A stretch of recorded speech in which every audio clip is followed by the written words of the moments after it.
I kept walking. The bedroom was behind me now. Soft evening light, quiet floorboards. I passed the doorway and stepped into the short corridor. For a second, I just listened. The apartment was completely still. No street noise, no voices, only the faint sound of rain starting somewhere outside. On the left was a door to the study. Further down were the bathrooms and the laundry room. On the right, an open doorway led into the living room. At the end of the corridor stood another black door. Unlike the others, this one was closed. I tried the handle. Locked. I turned back and went into the living room.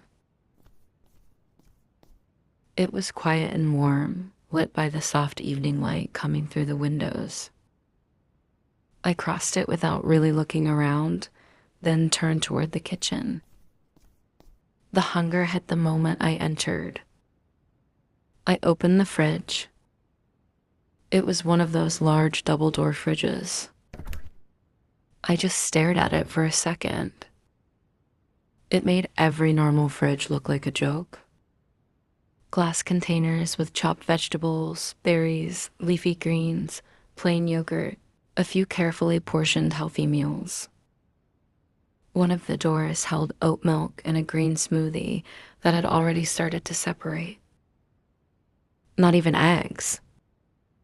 So you were trying not to gain weight after all, I muttered. No leftover pizza, no sad takeout containers, not even chocolate.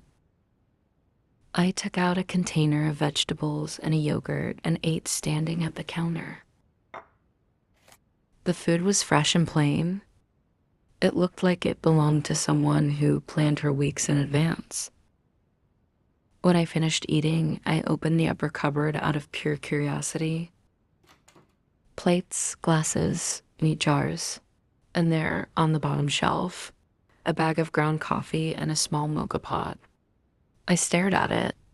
Gabriel's short pause in the cafe suddenly made sense. He had expected Arya Spark to order coffee. Of course he had. I closed the cupboard and looked around the kitchen. The whole place felt way too solid. Nothing here looked like something my brain had simply invented.